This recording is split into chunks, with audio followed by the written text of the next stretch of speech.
is not a doctor. He's not an expert. He's not even a good person. The views, opinions, advice, and humor of Jim Norton does not reflect those of any doctor, of SiriusXM, of Opie Radio, or anyone else. They are solely those of Jim Norton, Lyle Chipperson, Edgar Mellencamp, Paul Hargis, and whoever else lives in that chinless head of his. If any of this advice goes wrong, you are the asshole who called a comedian instead of a doctor. An icon in comedy, a fighter for freedoms, an accomplished entertainer, and a pervert. You've got problems, he's got problems. You've got questions, he's got answers, some of which are good. Call now 866-WOW-1-WOW. That's 866-969-1969. This is the Jim Norton Show. Friends. Hello. It certainly is the Jim Norton Show. I'm sitting in my apartment. It's nice and neat now. I always feel better when I have a nice, neat apartment. I feel like my life is a little more together. Clutter fucks me up mentally.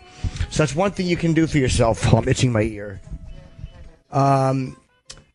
Is just kind of clean up. It helps a little bit. You know, it doesn't help if you have stage 4 leukemia. I don't think leukemia goes in stages. Someone asked me on Twitter, have I ever banged Rihanna?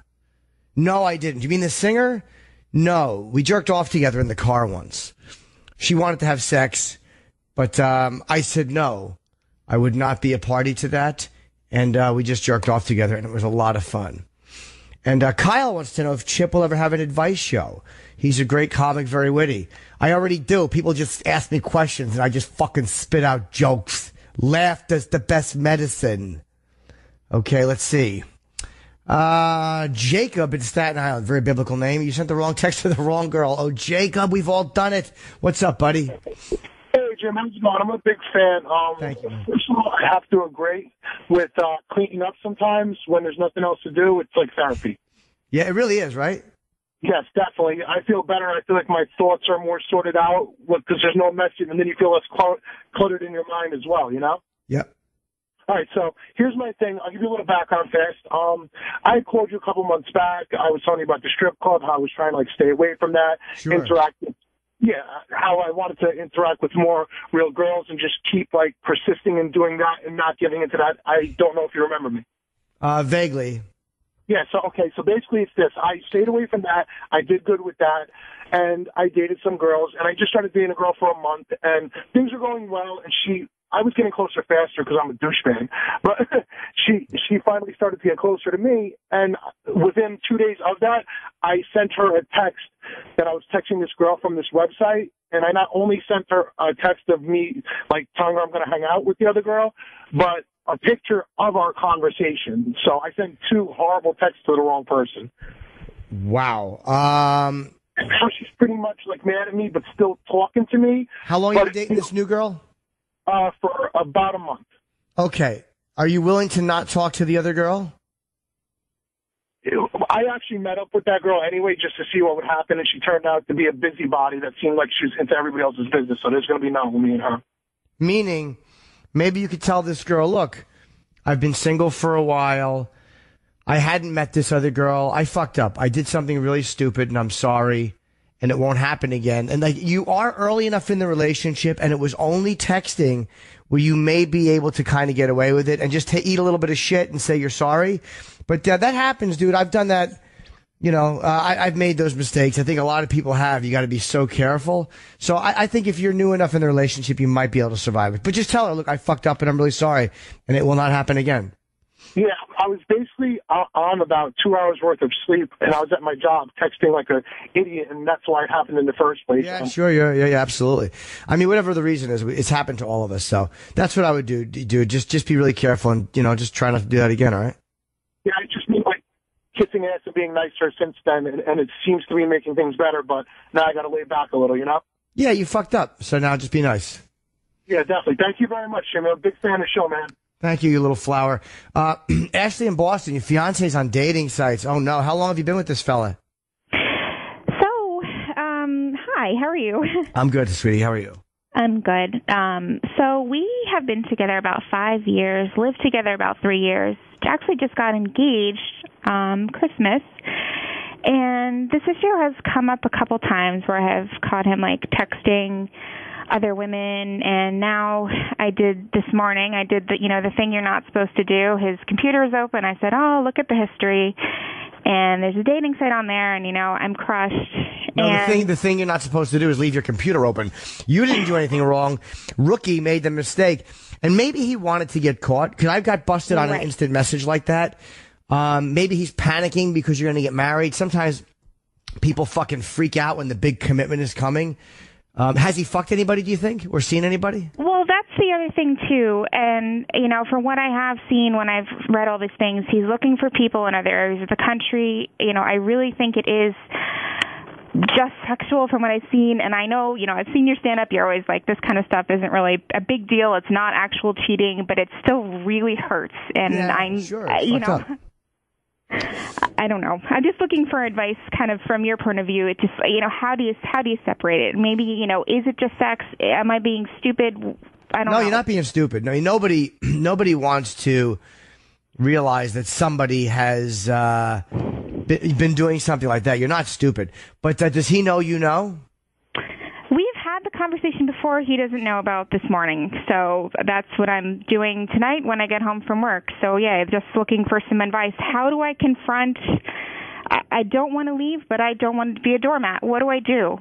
Well, did you search his email and stuff like that, too? Yes. What'd you find? Well, I found that he has another email account that I couldn't get into. Okay. And yep. I got busted with one of those too. Yeah. And I tell you one thing, I still wake up in a cold sweat thinking of what would have happened if I had used my regular password, because my girlfriend knew it. And she said to me, because she was a tough girl, she's like, you're lucky you fucking changed your password, because there was a lot of bad stuff in there. So I'm really happy that I didn't. Did you write down the name of the email address? Yes, I did. Did you ever think of, you don't know where he's been using? That's probably what he's been using for the dating site. Yeah, and I Googled that, and it didn't come up, and I Googled his username on the dating site. Nothing came up. So right. Maybe it's just, that's my question, I guess. Like, do guys do this just look, and I shouldn't be worried, or should I be worried? Yeah, you ought to change the password on the dating site. Okay, that's a good idea. Maybe change the password on the dating site to one that only you know. I don't know if you even tell him you know yet. Maybe if you log on in a day or two and you just see if there's any more messages. No, I'm just being a snooping twat. You could see the history in the dating site. Were there a lot of people he's been talking to? No, it looked like, from what I could see, he only sent like one actual message, and it was really mostly just looking. So I don't know. I don't know if it's just a curiosity thing or if it is whatever turned anything serious. I don't know what to make of it. You might want to start the conversation off with, how was work? And he'll say, I was tired. You left your computer open. Now, the computer I'm on right now is my work computer. So if someone said you left your computer open, I'd say, what'd you do? Read my fucking chip script or look at my, but if that other computer was open, I would literally fucking throw myself down an elevator shaft. Okay. So maybe you tell him that the computer was open and he'll know he's in trouble, and just see how honest he's willing to be with you. Okay. Okay? Thank you. All right. I will talk to you soon. Thank you so much. Oh, why am I saying I'll talk to you soon? I'm sorry. I'm not going to talk to you soon unless you want to, maybe meet on a dating site. All right, forget it, Ashley. I'm not helping. Good luck, sweetheart. But make sure you see what he says. And, it could be one, but you just got to talk to him. I don't know the guy. You know him. So, but it could just be a curiosity. Okay. All right. Thanks very much. Thank you. Hi, Joe in California, has a son with Down syndrome, and you and your wife argue about you using the word retard. Okay. Not with him, but with other situations. Hi, Joe. Hi. Hey, okay. Fuck yeah, Jimmy. Huge fan. Okay. As you mentioned, I do. I'm happily married with my wife, have two incredible boys. Our youngest one, born this past year, has Down syndrome. Now, did you know beforehand or no? Yeah. Okay. So you kind of prepared for it. We're happy with it. We're embrace it. But my entire life, I've used phrases like, I can't believe this retard is cutting me off on the road, or I'm talking to some retard on the phone. And it doesn't make my wife happy, but the reason I'm calling you is I love your comedy, and I think I'm a common soul in believing that the words you say versus words that are meant maliciously and hurtful are different. You know, you're right, and I also understand why your wife wouldn't want you saying retard if your son has Down syndrome. Like, you know, it's a weird thing with words like that. Like, there are times, like, I always buck against political correctness, and I hate it. I hate language policing, but I don't hate somebody voluntarily not saying a word. Like, there are people that don't like the word retard. I use it less than I used to because so many people have talked about it. Like, if, you know, do I ever use it? Sure. Like, this guy's a retard or whatever. But if I saw a retarded person, when I was a teenager, I would say, hey, there's a retard over there. But now, at my age now, I wouldn't even think of saying that. Like, I really wouldn't. Not even to be politically correct. But it's just like, nah, man, that really kind of hurts people. And I don't want to be a scumbag about it. And there's no comedic value in me saying that. So, you know what I mean? So if you feel that it's, like, if it's your wife and it's your kid and it's going to cause a problem in the house, like, you could firmly plant your feet in the thing, but I don't know. You might want to reconsider.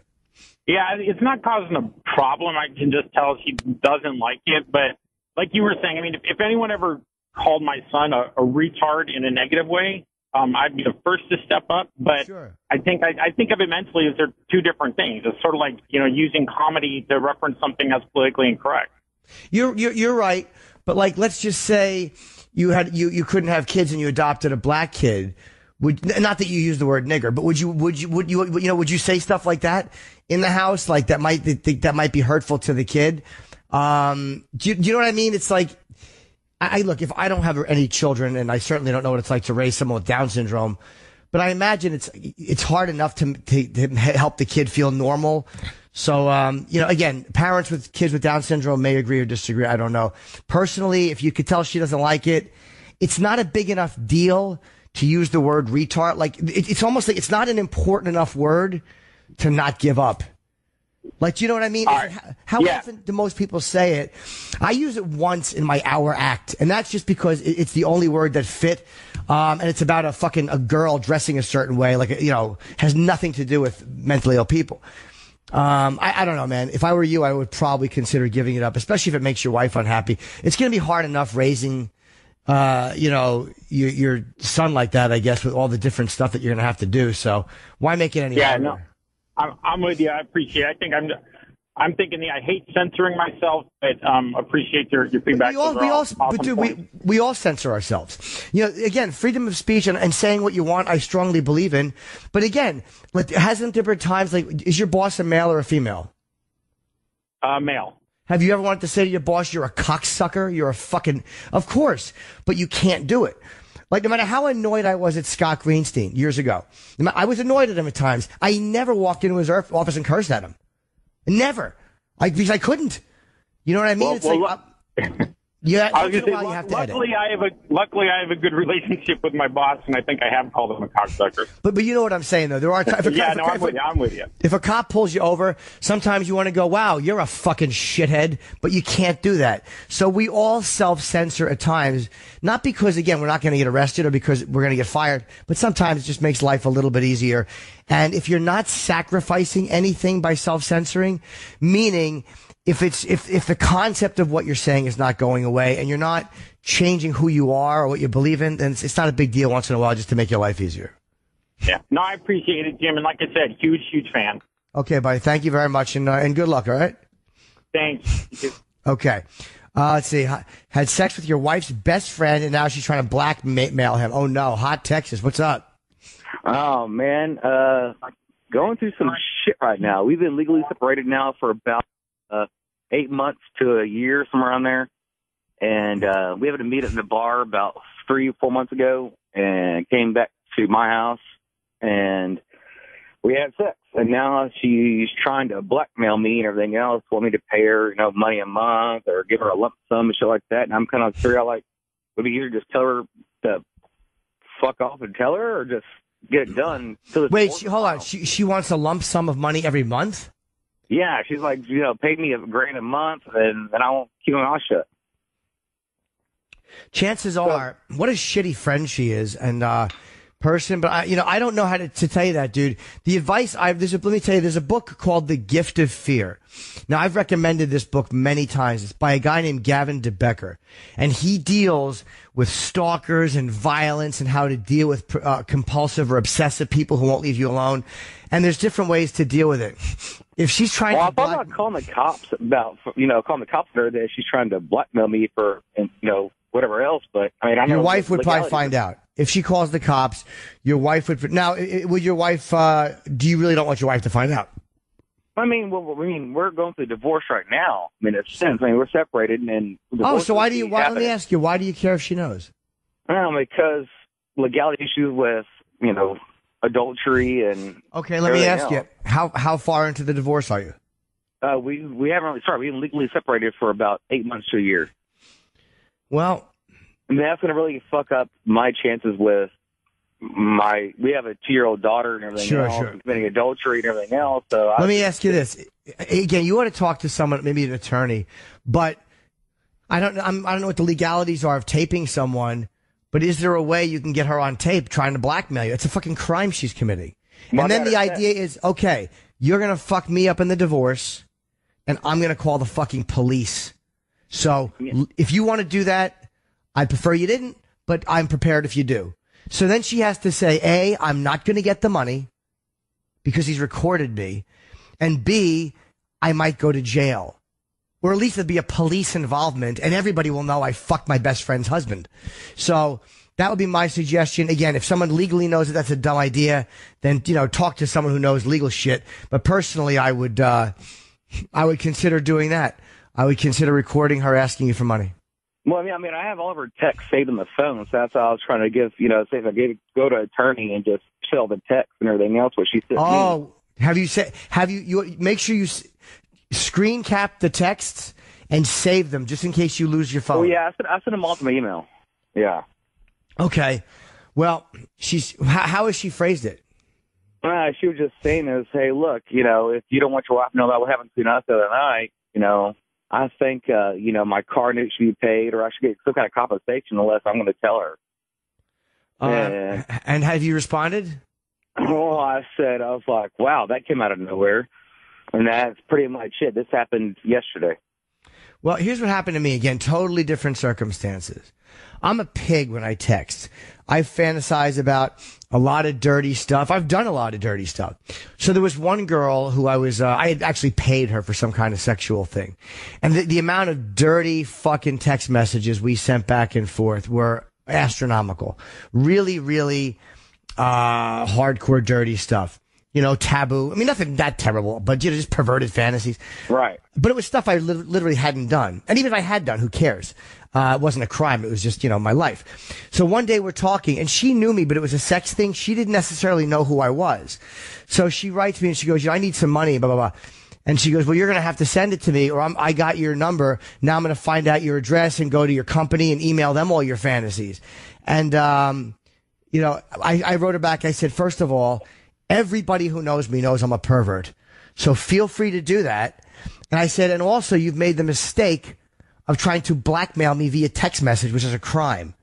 Right. And then she wrote, well, I wouldn't do it, but somebody might. I'm like, look, it's up to you, whatever you do. And then I let her off the hook a little bit. I said, neither one of us is thinking clearly right now. Why don't we both just calm down? We'll talk another time. I didn't leave it with the challenge like a knife to her throat. I basically let her know what was going to happen and then said, hey, look, neither one of us is thinking clearly. Let's not argue. And I let her go, okay, maybe we both cooled down. So the next day she wrote back and apologized. She's like, that's not like me, because she didn't want me sending it to the fucking cops. So maybe you could do something like that too, letting her know you have her text messages, but without threatening her, saying, look, I don't want to go through all that. Yeah, like if you try to blackmail me, I'm going to go to the police. My divorce won't go well and you're going to get arrested. Say, look, neither one of us wants that. Why don't we just walk away as friends and forget about it? Maybe something like that. I don't know. Okay. But, again, talk to a lawyer first, dude, because I don't know what the fuck. All right? Sounds good. Hey, come to Houston soon, man. Can't wait to see you. Thank you, buddy. I appreciate that. Bye. Let's see here. Dave and Mass have been, I'm sorry. Dave and Mass, you're next. Adam in New York. I'm sorry. You've been having a hard time maintaining a rod using a condom now that you're single. I fucking hear you, dude. What's up? What's going on, Jimmy? Can't keep your fucking pecker hard, right? Fuck yeah, cockfucker. Yeah, sock cucker. Yeah, I've definitely had that happen. How long you been single? So basically, I got out of it was about a little over 7-year relationship that happened about last July. Oh wow. Yeah, it was it was kind of an interesting thing. It was like kind of mutual, but kind of not. It was just a fucked up kind of thing. But after that, it was kind of like, all right, well, this is the first time I've been single in quite some time now because I'm 30 right now, so that was pretty much a big majority of my 20s right there. So I started doing this whole like dating website thing and stuff like that, just to like put myself out there and have fun. And basically, like anytime I brought a chick back, it was like immediately, even like when the fucking thought of a fucking rubber came into my brain, it was just like, yeah, I definitely understand that. Sure. So I'm kind of wondering, like, I don't even know, like where to go from here. Like, how do I just fucking get that shit out of my head? Like, obviously it's a fucking mental thing, but like, I mean, fucking without a fucking condom is just the absolute fucking best, and everybody fucking knows this. So it's like, why would I find, obviously, the fucking, I don't want any fucking diseases or a fucking face or fucking, I just don't even fucking know what to do now because it's like, all right, well, I'll fucking, I'll do what I have to do, but at the same time, like, you better fucking be ready for big disappointment. Yeah, one way that I've had problems with condoms, and one way to help, they always talk about the bridge technique. Like, one way to do it is you tell a girl might not be freaked out if you're having a little bit of a rod problem. If you're like, look, I was in a relationship for all these years. I have no diseases, but now I'm wearing condoms, so it's a little hard for me to get used to. A woman might be understanding about that. So telling her that this might happen, say, look, I'm struggling with this because it's been so many years. She'll appreciate the fact that you're really trying to wear condoms, and B, she might be very willing to work with you, and she'll kind of like that you haven't been out fucking a whole shitload of people. So the idea of your rod. Hold on, nobody said I wasn't doing that though. Are you fucking a lot of people? Yeah, I mean it's kind of been like an every weekend thing. Yeah. Oh, sorry. How long you been single?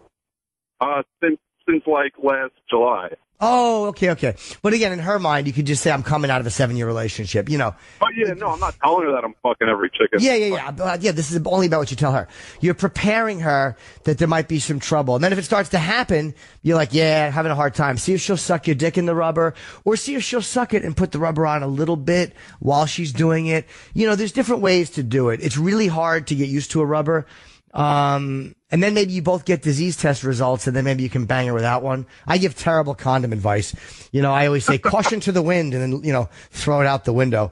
But a friend of mine, whose name I will not mention, would talk about hooking his thumb in it while he fucked and actually taking it off, which was really, really crazy. And I would always say, Anthony, don't do that. Oh, wait, I slipped with his name. Yeah, so, I would just try to get them to suck it and put it on for you. That's how hookers do it, all right? No doubt, man. Thanks. Appreciate it. Good luck with your fucking pecker, dude. All right. Now we go to Adam in New York. You've been having a hard time maintaining. Oh, that's you again. Who was I just going to? Oh, Dave in Mass. Sorry. You see a thing on Facebook that make you think your girl might be cheating. Oh, no. What's up, Dave? I can just call that last guy a fag. What's up, buddy? Hey, Jimmy, you gave me advice last week on to quit smoking, and I'm 48 hours with no cigarettes. The gum is what's been working for me. Oh, okay. Great, man. Yeah, that works for a lot of people. Good for you, bro. So I got to it a little bit last week. I got a girl who's got major head problems, daddy issues, everything else like that, who sort of cut me off from Facebook and everything else. Confronted her about a month ago about all these guys, leaving smileys and flowers on her Facebook. She said, no, you're the only one. We were never technically in a relationship. We weren't official or anything like that. She's sort of given me the brush off, and I want to know if I should give her the heave-ho. I know there's a lot more to the story, but, have you ever been attached to someone just for sex instead of the relationship, but you still think that you're chasing a relationship? Absolutely. And okay. Madonna whore, I like this one for that one for this. Yeah. And then there's the times where I convince myself, and again, this was advice that, the person who helped me when I was newly sober, my sponsor told me, if you think you really like a girl, right, and you want to call her, jerk off, and then after you blow your load, see if you really want to call her. Most times I don't. Sometimes you kind of do. But, you know, like my ex-girlfriend, I would have, as soon as we came, of course I wanted to talk to her. But that's how you know if it's more than just sex. But yeah, man, I've lied to myself a lot of times thinking I was in love. Sometimes I just want whatever element's missing. Because again, part of it is I like to hunt. So part of it is if me and a girl are in love, I want dirty sex. If a girl's a piece of shit pig with me and wants to drop a log on my chest, then I just want her to hold my hand and call me sweetie. You know what I mean? There's no rhyme or reason to, exactly what I want. So if it's a bad scene, let her go.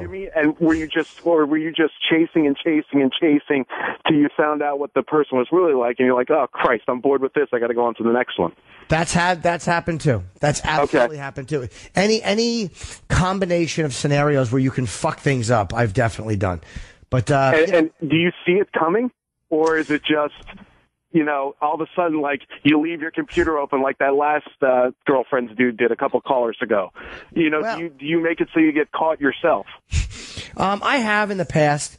You know what I mean? Deep down I have. Because, I know as much as my sex addiction has caused me to be a liar, I'm really not a liar. I really don't like to lie, and there's a part of me that always feels guilty about it, even when I know I'm getting away with it. A part of me always hates when I do it. So, I think sometimes I think I see it coming a long time in advance. All right. So the final thing is, she said, give me my space, keep my space. And it's very tough to do. I drove by her house a couple of days ago. I saw a truck in there that didn't look familiar or whatever.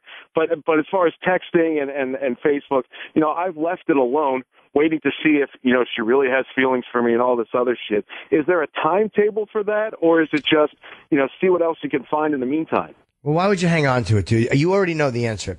Okay. You already know the answer. She's told you the answer. I want space. You drove by her house. There's a truck in the driveway. You see that guys are leaving her. She's probably seeing other guys. Maybe she knows she can have you, so she's like not as into it.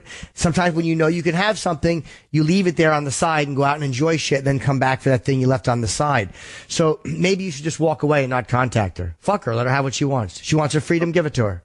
Yeah, you're telling me what all my other friends are. I don't want to believe it's true that she's, doing something else on the side, but it seems inevitable. You probably just like fucking her. She's hot. I hear you. But you move on, because then someone else is what's going to happen is someone else is probably going to date her and fall in love and then have to deal with this shit. You're not in love. You're just being a little possessive about the pussy you like. Yeah, and she's a head case too. Of course she is. Of course she is. I mean, so you're getting off easy. You got to fuck her, and now you don't have to marry her.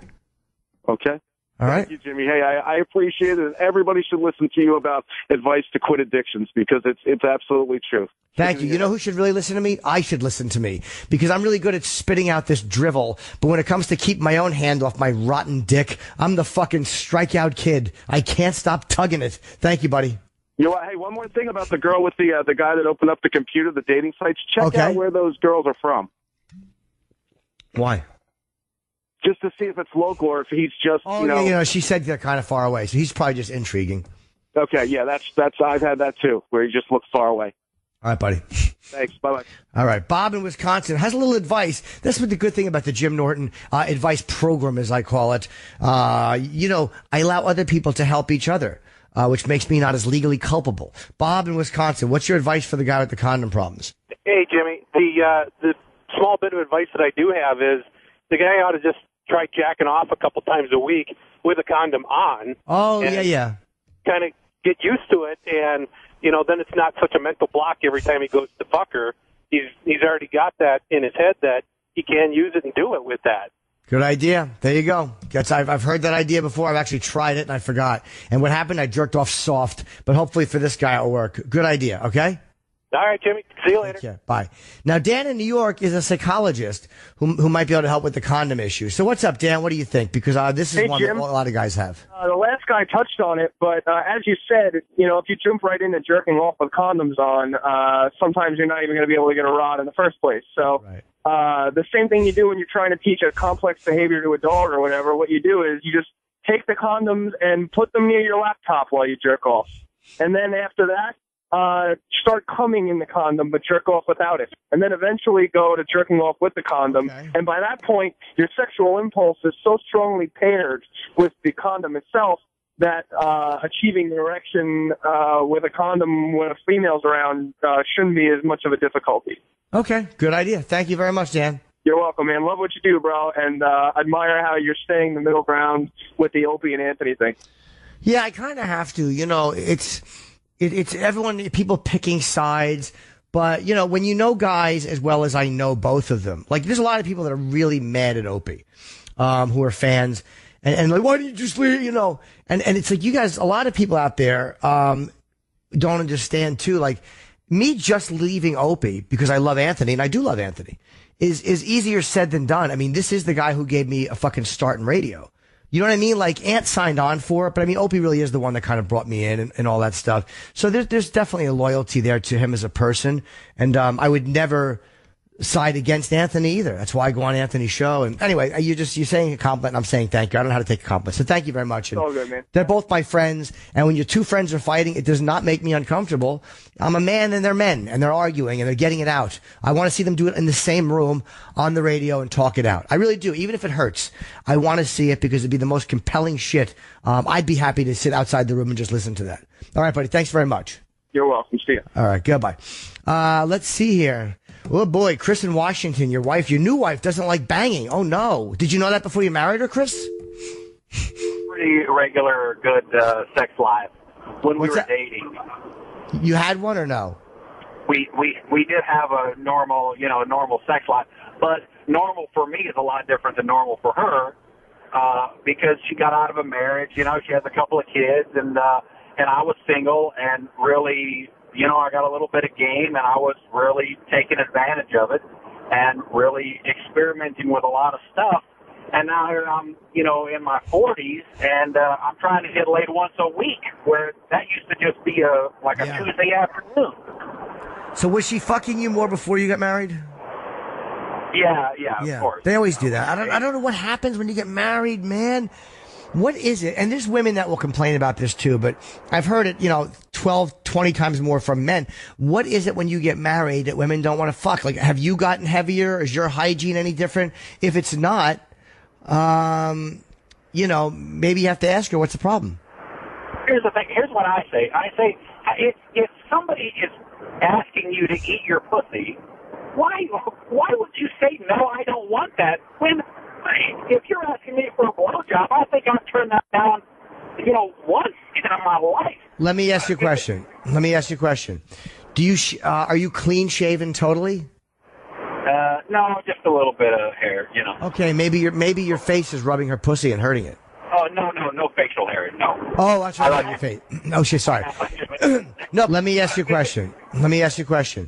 Do you are you clean shaven totally? No, just a little bit of hair, Okay, maybe your face is rubbing her pussy and hurting it. Oh no facial hair, no. Oh, that's right, on your face. Oh shit, sorry. No, because sometimes men don't think of that. They have chin hair, and you got your fucking chin right in the cleft of her box, and you're ripping it up. Are you good at eating pussy? If I'm not clean shaven, then she can't do it because she's so sensitive down there. But I feel like I'm pretty good at sex. Like I say, I've been around the block a lot of times, and just the experimenting and girls that have wanted to do all kinds of things, but then I didn't marry them. I married I want to say a girl, but shit, man, we got 40 years left. Yeah, I know you do, but you're gonna have to talk to her, dude. Like, you really have to sit down.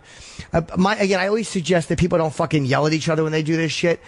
Because the times I've talked about sex to women, they're usually pretty receptive about it, but it can always be like during dinner or just while you're having coffee sometime and go, look, we're not having as much sex. Is everything cool? And see what she says. Maybe sometimes it takes a while to get it out of them, but I think you got to ask. You can't just build up resentment and then you're going to start wanting to fuck somebody else. Jim, it reminds me of that Annie Hall when they're in the counseling and Woody Allen said, we barely have sex, only like 3 times a week. And then she says, we have sex all the time, like 3 times a week. Oh, my God. What a great line. The Woody Allen was a fucking genius. It really is a great way of looking at it. But, yeah, maybe that's enough for her. I would just talk to her. And then maybe just be gentle and, like, point at your crotch and then point at another girl and go, if you don't want that to happen, start coughing up the puss. Do that. We're having lunch at Buffalo Wild Wings, and I'm going to do that. All right, buddy. Thank you very much. I don't know who the fuck that is. That's my home phone. And what happens is these stupid telemarketers call me, and I don't know what they want. Thank God I didn't lie about where I was. Imagine if I lied and said, like, right now I'm in a cool studio in L.A. Oh, wait, that's a home phone sound. All right, who the fuck is it? Let's see, Nick in Long Island. You're dating a recovering alcoholic. It's causing issues with your family and friends. Why? Hello? Hey, Nick, what's up, buddy? Hey, Jim, how's it going? Okay. Yeah, so I've been dating this recovering alcoholic for about a year and a half-ish. She's sober for about 8 months, and my parents don't agree with me dating her. My brother doesn't agree with me dating her. Why? I love her. She's a great girl. I just feel like she's a little misunderstood. She's met the family and all that stuff. Wait, was she drunk? Was she drinking when she met them? Well, she got sober in the middle of us dating, so we met her a couple times before.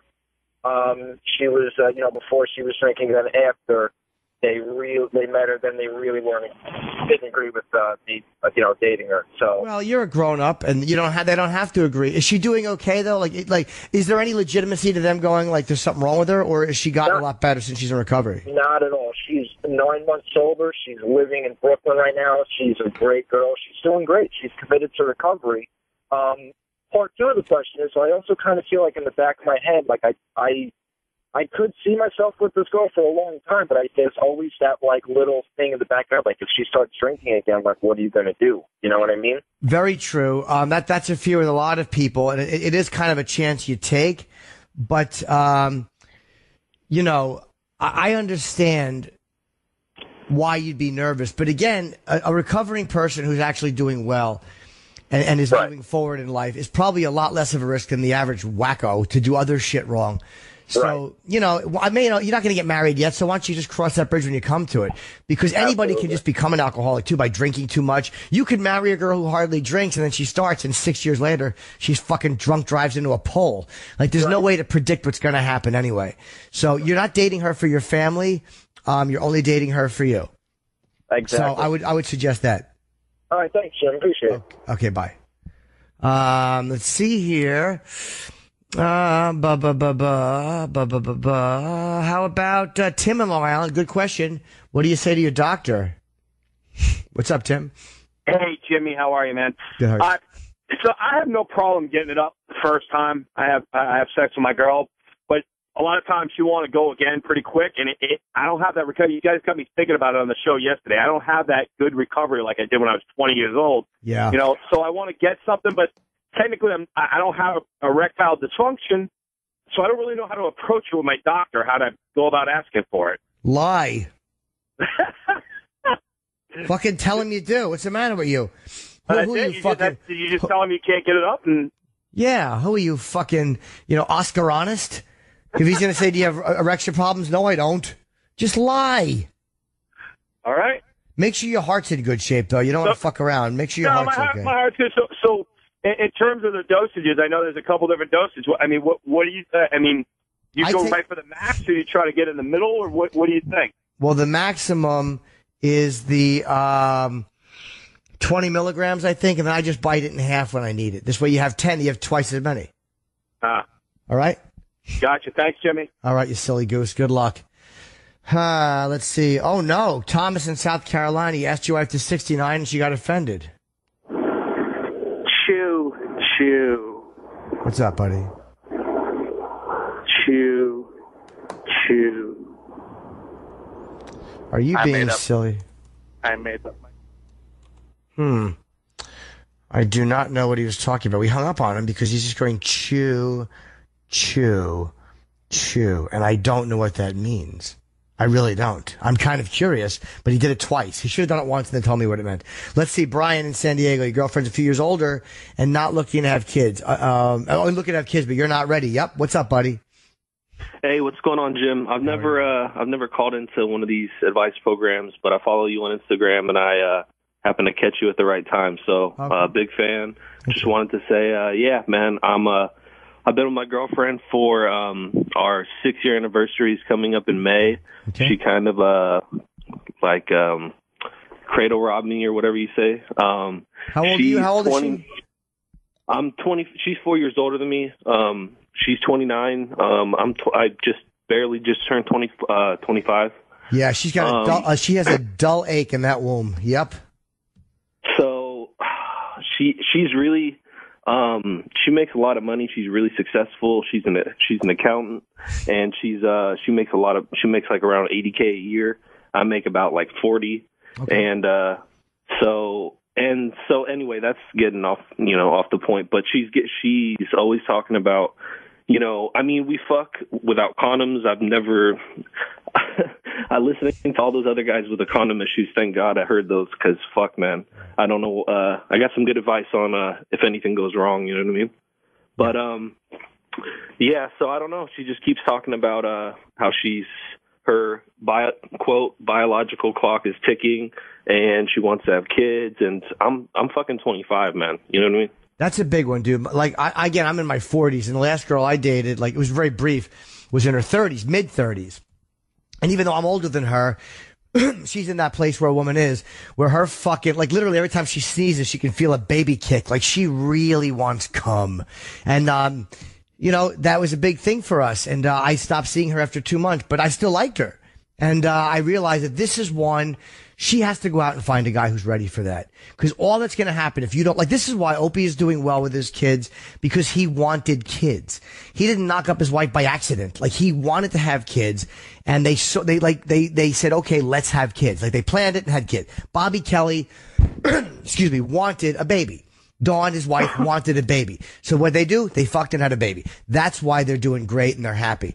When one wants a baby and one doesn't, it's probably a problem. So I would suggest telling her, I'm not ready. And then if she moves on, you got to let her go, man. That's it. See, like, I mean, this is straight up the love of my life. I'm literally probably going to be proposing to her. And okay. She kind of might, she might already be knowing that within the next, like, 6 to 8 months. I've already gotten her a promise ring and all that shit. And, I don't plan. I really would love to not see any other girl for the rest of my life.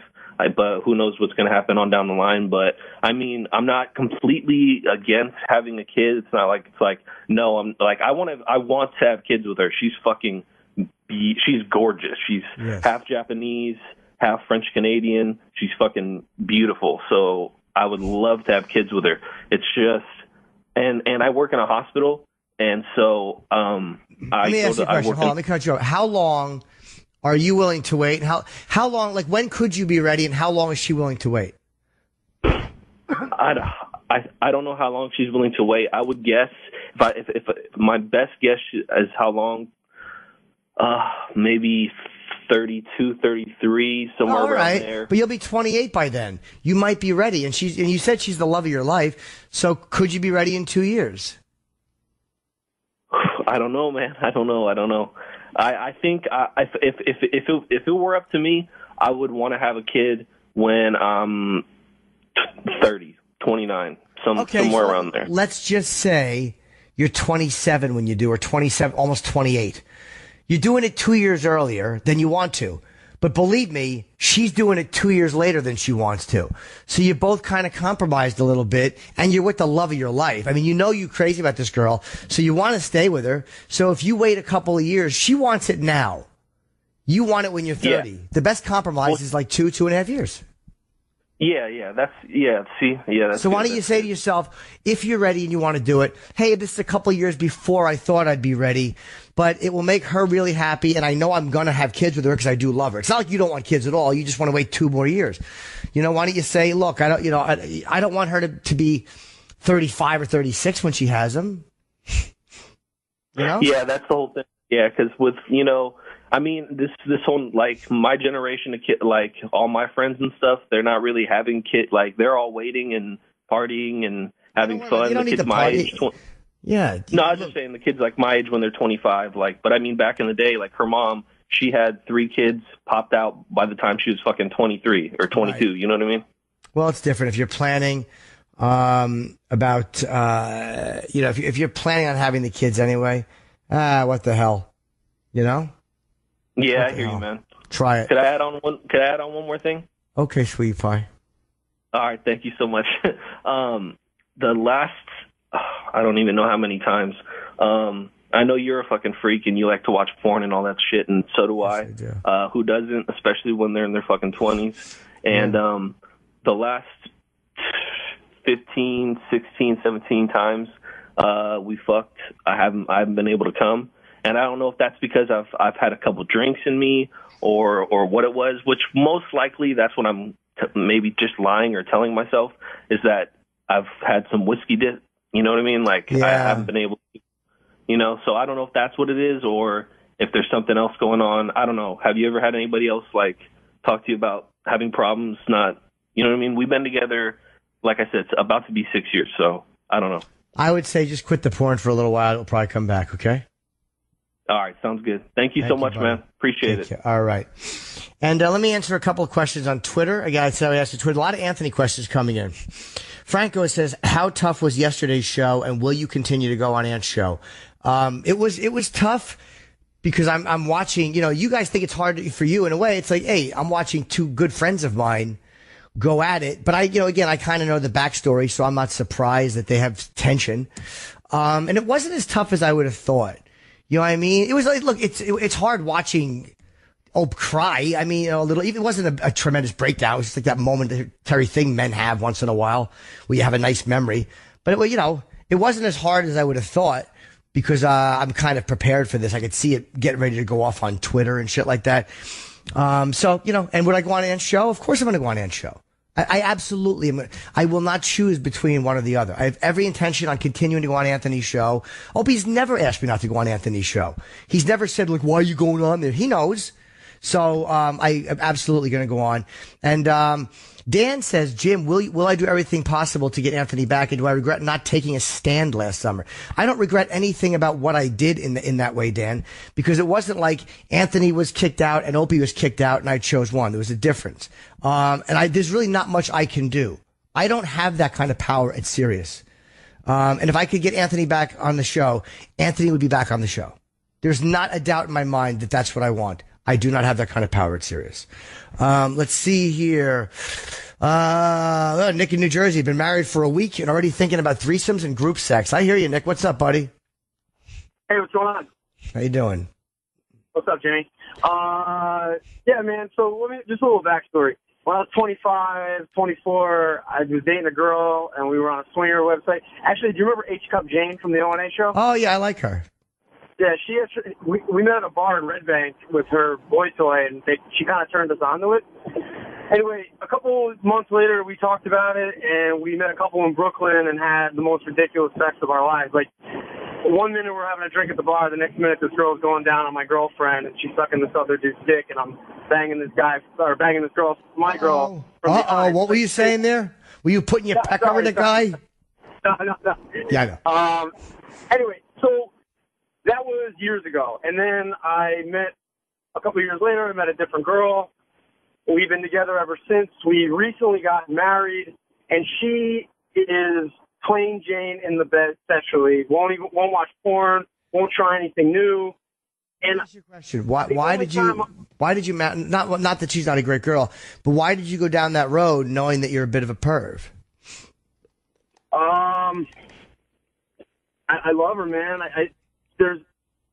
I thought maybe I can't tell you why I married her because I married her for a million different reasons. Sure. I guess I didn't understand the power of the perv. Yeah. I mean, here's the deal. The only time I was not faithful in that regard is when one time I was in D.C. and I brought a girl back and me and my buddies wound up doing like a gangbang on her. Like, hold on. You only cheated once in 4 years. No. I'm just saying it was times like that. It was like, okay. It was when group sex was involved. It wasn't like I went to a bar and met a girl and she gave me a blowjob in my car. I never hired a prostitute. It was never like that. It was only choices. You have three choices. Doesn't matter. Not to interrupt you. I only have 4 minutes left. You have three choices. Yeah. You give up the group sex. You cheat on her and have group sex. That's two of your choices. The third one is you get her to participate like your ex-girlfriend would. Now, I know that that's a tall order. Porn is the only way to start. Does she know you used to have threesomes? Yes. She knows. She knows all. She knows when we were broken up on hiatus for a little while, when we were apart, that I also participated in it. Like, she knows 100% everything that has happened. Like, everything. Except for the stuff that you did while you're married. No. I never cheated. No. When you were with her as a girlfriend. The stuff when you were. Yeah. Once we got engaged, there was no fooling around. How many years has that been? It's been 15 months since we got engaged, and we've just recently gotten married. So let me ask you a question. So for like a year and a half, you really haven't done anything extracurricular. Maybe off a lot. That's fine, but maybe the reason you're panicking about it now is because you feel like the door is now locked because you're married. Like I said before, sometimes the commitment fucks us up, but you went a year and a half without it. So maybe you could incorporate the idea of it into your sex. It's not always that great doing stuff. And there usually does come a time where most people settle down and go like, all right. I mean, I would just try to get my wife into porn. I wish that girl didn't hang up. I wanted to go to her next. Okay. Sorry, that's okay. I only got a minute left, but I appreciate it, man. Okay. All right. Thanks, buddy. Try to get her to watch porn. All right. Last one I'm going to be able to have is Dan in Ohio. Your your fucking future mother-in-law is giving you shit about your career change. Oh no, what's the old bitch saying? Well, I'm pursuing a career change now. What do you want to do? I work for one of the utility companies back home. I'm trying to go into law enforcement, become a police officer. Okay. And it's something I've always been passionate about. I've always wanted to do. And before I got sober, I just had no fucking ambition to do anything. You know, now I'm sober and I'm pursuing my goals, and I want to do something to better, you know, my community, my area, blah, blah, blah. Sure. But every time, like, I see her or my fiance talks to her, it's always, Dan doesn't want to do that. He should do this instead. Or, well, you don't want to do that. Try this. Or she's always, like, taking jabs, and you don't want to do that. Or you only want to do that for some stupid reason that's far off from the truth. And it's just, I'm getting to the point where I'm running out of, you know, nice ways to get it across. I don't want to tell her to shut the fuck up, you know, because... Yeah. Do you talk to her? Do you talk to her respectfully and say, "Look, I just want to do this"? Oh yeah, absolutely. She may change. She may change the way she feels once you start doing it. But who cares what your mother-in-law says, really? Honestly. I mean, I know it's a pain in the ass. I wouldn't say go fuck yourself. You just got to tolerate her. Maybe you could talk to your wife about it, your future wife, and go, "Look, she's getting on me." And maybe your wife could talk to her. That's smart. You know? Thank you. All right, buddy. Good luck. All right, guys. Thank you so much for calling. I'm sorry I did not get to everyone, but I appreciate you calling, all right? Thanks for listening to The Jim Norton Show. Hear all that advice whenever you want to on demand at SiriusXM.com/on-demand. On SiriusXM is real.